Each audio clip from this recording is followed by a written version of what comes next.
Politics co-founder Tom Bevan now on what happens next. Tom, as Blake just said, we've been here before with DACA. It didn't work the last time we tried it. What makes you think it might work now?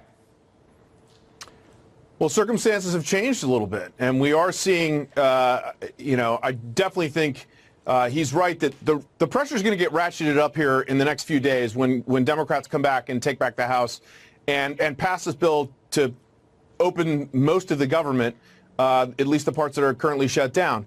I think Trump might actually want to. Now, Trump turned down the $25 billion for the DACA Dreamer deal earlier last year, but I think he might want to take this deal if he can get it. It seems to be the only way out for him to get the amount of money that he wants and not have to walk away getting less than that, which would be that would be politically damaging to Trump if he does not get the funding that he wants for the border wall, because that's been a red line that he's drawn. It was a core campaign promise, and he needs to deliver on it. On the other hand, there is also pressure on Democrats. One thing that's changed is the horrible shooting, the murder of that police officer in California, and then the sheriff coming out right after the murder, putting the blame on border security laws, and particularly the ones they have in California, the sanctuary laws and the anti-ICE laws that some people say, including the sheriff himself, actually was partly responsible for the murder of this officer and other people. That puts a lot of pressure on Democrats to get a deal, doesn't it? It does. I mean, look, I think it moves things on the margin. These are obviously tragic stories. But it doesn't change the underlying sort of fundamentals of this debate, where the public is on this. And the bottom line is, Trump is now trying to say, look, I'm negotiating in good faith, and Democrats aren't negotiating at all. And he's trying to turn that around to make the Democrats come to the table. Whether he's able to do that in the next few days remains to be seen. The public does not want to see the government shut down. They want it to be open. Right now, they're blaming Trump.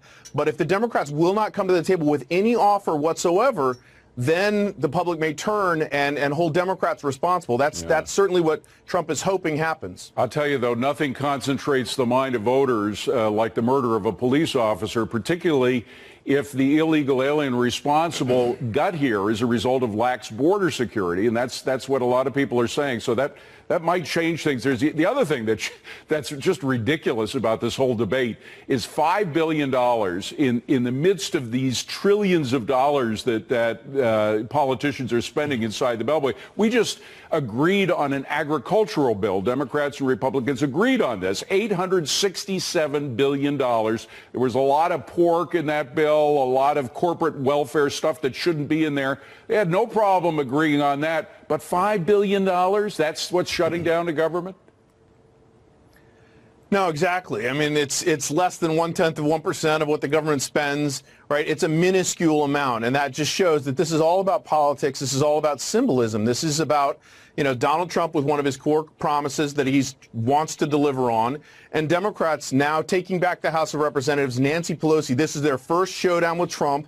She wants to be able to show the base of the party that she's up to the task, and so here we are deadlocked over this tiny little amount, the whole government isn't shut down, but parts of the government have shut down over it.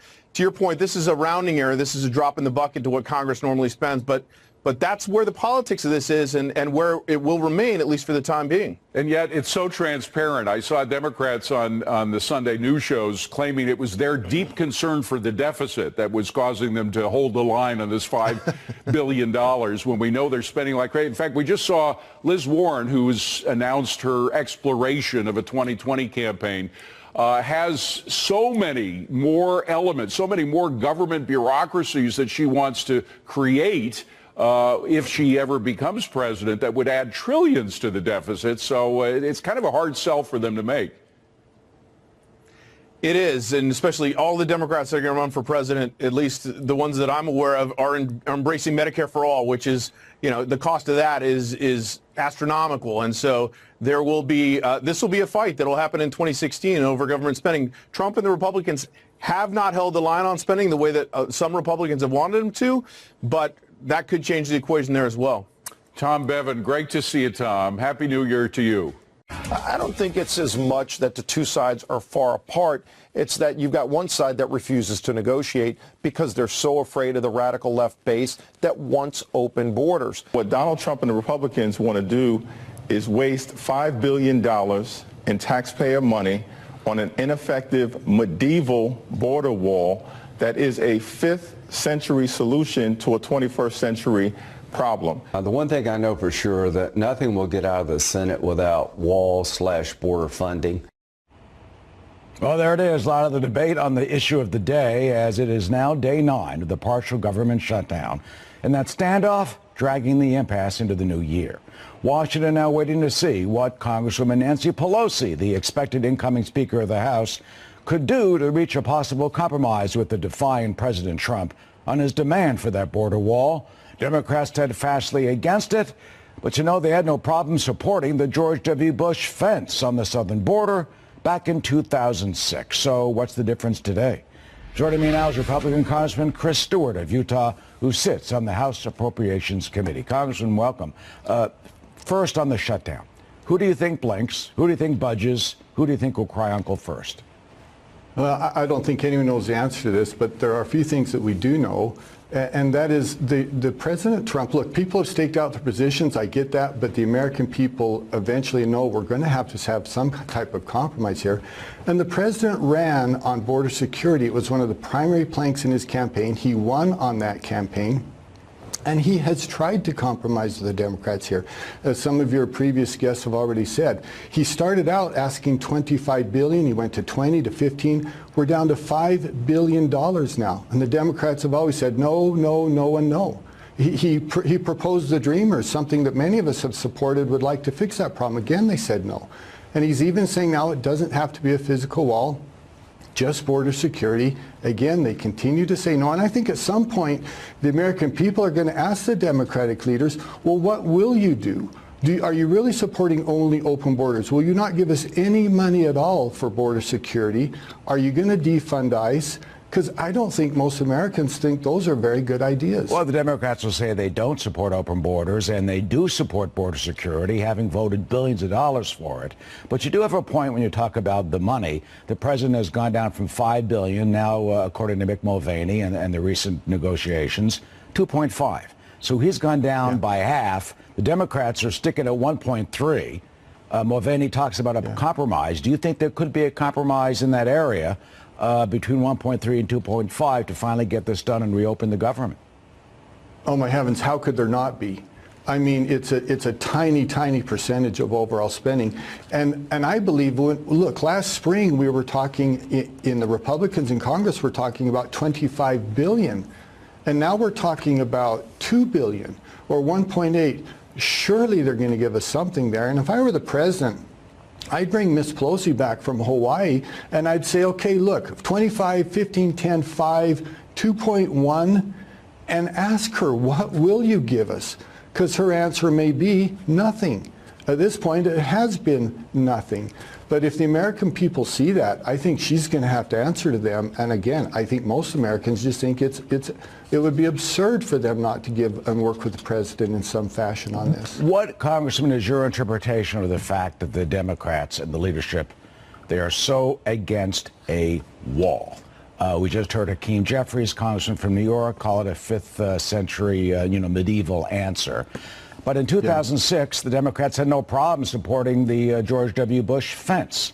Here is then Senator from Illinois, Barack Obama, on the floor of the Senate, among the Democrats who supported and voted for the Secure Fence Act of 2006 that allocated $1.4 billion, more than that they're willing to support today, $1.4 billion for a border fence. Chuck Schumer, among others, who did vote for that. Here's what then Senator Obama had to say about putting a barrier on our southern border. Listen. The bill before us will certainly do some good. It will authorize some badly needed funding for better fences and better security along our borders, and that should help stem some of the tide of illegal immigration in this country. If they were willing to support the Secure Fence Act, why won't they support the Secure Wall Act? Well, it's pretty obvious the answer to that, and that's because President Trump supports it. And it was something that he ran on, and they simply despise this president so much that they will literally change their mind on many things. It's not just border security. You know, they spent 8 years going after President Bush on the war in Afghanistan and Iraq, and now they go after President Trump when he proposes withdrawing those troops. There's a number of things where they completely change their mind. If this president supports it, they're just viscerally against it, even if A, it makes sense, B, it's not much money, and C, they proposed and supported these same ideas just a few years ago. Should the Democrats, should give to the Democrats, say, look, okay, we're going to call it a fence, then you can go for it. And you tell the Republicans, okay, you can call it a wall. We'll call it the fence wall. Yeah. Will that get this through, or just change the name? Well, it may. And by the way, I always say border security, not a wall, because it was never going to be a 2,000-mile wall. No one actually proposed that there be a wall from Texas to San Diego. It was always border security. Now, some portions of it would be a physical barrier, just like we have some portions of a wall now. But once again, this is a phrase that the president has used through his campaign. The Democrats have opposed it because this president supports it. Let's call it a barrier. Let's call it border security. Let's call it a fence. Let's call it whatever they want to call it, but let's fund it. And let's secure our southern border. And quickly, Congressman, are you confident, though, of course, that this at some way will end? Well, we're going to have to.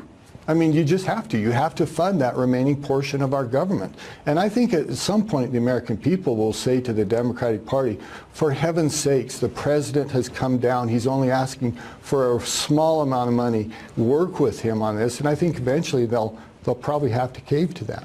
Congressman Chris Stewart from the great state of Utah, the Beehive State in Salt Lake today. Congressman Stewart, thank you for joining us. Welcome back. There was no shortage of attacks on our president this year. A study from the Media Research Center revealing 92% of the television coverage of President Trump was in fact negative.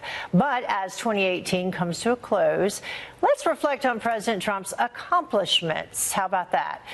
The left has not talked too much about these, if at all. Here to walk us through some of the president's key achievements is attorney Madison Geziato, who is on the Trump Campaign Advisory Board. Thank you very much for joining us this morning. Good to be with you, and Happy New Year, Heather. Yes, to you too. So it's been a good year for a lot of folks on the job front in terms of the jobs and the economy. Let's begin there. You know, since President Trump took office, 4 million jobs, over 4 million jobs have been created. You know, more Americans are working now than ever before. And one of the things I don't think enough attention is brought to is the fact that we're seeing better job opportunities. People are not having to work in low-paying jobs anymore. Their wages are rising and they're transferring. We're seeing a shift in the market from jobs like leisure and retail jobs that don't pay as much to jobs like construction, warehousing, manufacturing. This has been incredible for the American worker. And, you know, one of the things that I think going into 2016 people were looking forward to is an increase in jobs, and that's something, another one of many, many promises that the president has kept. Yeah, and a shift from lower paying jobs to higher paying jobs, as you mentioned. Another thing in terms of the economy, tax cuts and deregulation. Yeah, we passed the first round of tax cuts and deregulations continue. As you know, one new regulation for every 22 regulations that have been slashed. When President Trump took office, there was almost 100,000 pages of regulations in the Federal Register. That's down under half. And it's been an incredible year. And this is not only taking the pressure off of businesses, but it's saving us money. When we look at federal agencies, $8 billion in net savings on the deregulation front. And on top of that, of course, we're looking forward to potentially a second round of tax cuts, which would be incredible for middle-class families who have saved on average $2,200 in taxes as a result of this. And then, of course, over $5.5 trillion in net tax savings because of the Tax Cuts and Jobs Act. Another big number, 85 federal judges who have been appointed since President Trump took office. Many, many people voted for this president because of the federal judiciary. I believe this is where his lasting legacy is going to lie. We have incredible Justice Neil Gorsuch. We have incredible Justice Brett Kavanaugh, dozens of circuit court judges. And of course, the most important thing about this is that these judges and justices are people who believe in the Constitution. And they'll make sure they look to the text of the Constitution on the bench. And that's very important. Originalism is extremely important for this country. Yeah, something else very important for this country. We can never forget our veterans. And, you in years past, they have not received the care that they deserve. But this is something that this president, he campaigned on, and he's doing something about. These men and women, I'm so thankful for them. I know you are too. They put their lives on the line serving and protecting all of us in our great nation. They were not receiving the care they deserved, especially on the health care front. And one of the things I know President Trump is so proud of is the fact that we're seeing increased opportunities for telemedicine. We're seeing more and more, same-day primary care and mental health care facilities open for veterans to have access. No more of these long wait times. We're going to hold our government accountable to our veterans who serve us so proudly and so bravely. Yeah, those long wait times were just, unacceptable, and they do deserve the best health care available. Madison, thank you so much for joining us, and have a happy and safe New Year tonight. Happy New Year. All right, bye-bye. Secure line from my redacted to my blacked out. After talking briefly about the security briefing provided the White House staff, I told Lieutenant General Flynn that I had a sensitive matter to discuss. I explained that in light of the significant media coverage, public discussion about his recent contacts with Russian representatives, that Director Comey and I felt that we needed to have, this must have been written by McCabe, who's also gone for lying, who Strzok is also gone for his bias, and, James Comey, all the people involved in this, they're all gone. I felt that we needed to have two of our agents sit down with the general and hear from him the details of those conversations. Lieutenant General Flynn asked if I was referring to the contacts with the Russian ambassador to the U.S., I indicated that I was. Then General Flynn explained that he had been trying to build relationships with the Russians and that he had calls in which he exchanged condolences. He then stated that I probably knew what was said. I guess he's saying that, meaning he assuming now that they might have taped him at that point. I reiterated that in light of everything that he has been said about these contacts, the important thing now for us is to hear directly from him about what he said and how he felt about the conversations. Now, if the general at this point is thinking they have the conversation, why would he lie? Just stop right there. Because he's saying here, he stated, I probably knew what was said. He's saying that I'm guessing you surveilled this. I'm guessing you already know. Then the question is, if he thinks they know, he's not going to purposely lie because he would know what the ramifications of that would be. Lieutenant General Flynn questioned, so much information that had been made public, asked if we thought it had been leaked. I replied that we were quite concerned about what we perceived as significant leaks. Well, the only leaks that could have come would have been from those people that, in fact, surveilled, unmasked, and leaked raw intelligence. I explained to General Flynn my desire was to have two of my agents interview him as quickly, quietly, discreetly as possible. He agreed, offered to meet the agents today. We had some discussion about timing, ultimately agreed to conduct the interview at his office in the White House at 14:30. But, of course, they never went through the general counsel, which would be the proper procedure, because James Comey was taking advantage of the, quote, chaos of the new administration and not following the normal procedures and protocols. So disgraceful. Now, a lot of this in attachment B is redacted. You just get a lot of blackout here. And this is the August official 302, and a lot of it's blacked out. And the question is, why is it in August? And where is, because the first one doesn't actually give, I'm looking at the A attachment here that the special counsel has included. And these are just the memories shortly written after he met with Flynn and the lead up to it. What are you saying in my ear? We're going to put this up on Handy.com for our folks, too.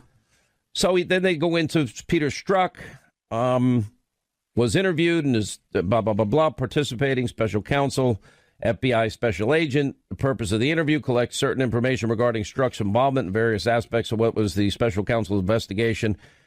An FBI counterintelligence Strzok had involvement, several blah, blah, blah, blah investigations. It's hard because now all of this is redacted. At the bottom, on January 24th, McCabe told Strzok to interview Flynn. McCabe called Flynn at 12:30. Flynn agreed to be interviewed that day at 2:30. McCabe may have documented the conversation. Comey was going to tell Yates right before the interview, but she called him first for another reason. before he had a chance to call. When he told her the FBI was interviewing Flynn, she was not happy. Strzok and the FBI and his partner got access to the White House with the assistance of an FBI White House detail. Flynn met him about 2:15 earlier than agreed. Flynn was alone, relaxed, and jocular. He wanted to give them a little tour of the area around his office. During their walk through the West Wing, President Trump and some of the movers were discussing where to place some artwork. Walked between Strzok, but nobody paid attention to the agents. Flynn did not introduce them to anyone. Before the interview, McCabe, redacted, and others decided the agents would not warn Flynn that it was a crime to lie to the FBI in an interview because they wanted Flynn to be relaxed, and they were concerned that giving the warnings might adversely affect the rapport. So they told him not to have a lawyer, and they didn't tell him that this was a real interview. Wow. That's how you treat a 33-year vet? And they already had a transcript in all likelihood. Flynn was unguarded, clearly saw the FBI as allies. So you can be friends with the FBI, want to help them. But if you say something that they didn't even believe was a lie, but they had the transcript because it was illegally surveilled, unmasked, and leaked raw intelligence, you're screwed. This is the United States of America. You wouldn't know it, would you? Talked about various subjects, hotels where they stayed during the campaign, the president's knack for interior design, talked about the long hours of the job, complained about the politics surrounding it, but Flynn always seemed to work his way to the subject of terrorism. Flynn was so talkative and had so much time for them that Strzok wondered if the national security advisor did not have more important things to do than have such a relaxed, non-pertinent discussion with them. Wow. It was decided before the interview, agents, redacted, would use the exact words that Flynn used. That means they had the transcript, such as to try and refresh his recollection. If Flynn would still not confirm what he said, they would not confront him or talk him through it. Strzok conducted the interview, was primarily responsible for taking notes and writing the Flynn 302. Throughout the interview, Flynn had a very sure demeanor, did not give any indicators of deception. He did not parse his words or hesitate in any answers. He only hedged once, which they documented in the 302. Strzok and both had the impression at the time that he was not lying. They didn't think he was lying. Flynn struck as bright but not profoundly sophisticated. The agents left Flynn in a collegial, positive way. There was no discussion of follow-up. Strzok returned to FBI headquarters, briefed McCabe on the interview. McCabe briefed Comey. Strzok was aware, blah, blah, redacted, later about the FBI's decision to interview Flynn. Shortly after the interview, Yates briefed the White House staff on the Flynn calls. It was a setup. Now the question is this. Is Judge Sullivan going to see this, the actions of McCabe, no lawyer, not tell him that this is a real investigation, having the transcript and it totally being a perjury trap for this guy, because it was. Interesting that Mueller had wiped Strzok and Page's iPhones clean after he had to get rid of them quietly. This is how we treat 33-year vets. Wow. And they want to this is their justification. Quick break. Right back. We'll continue.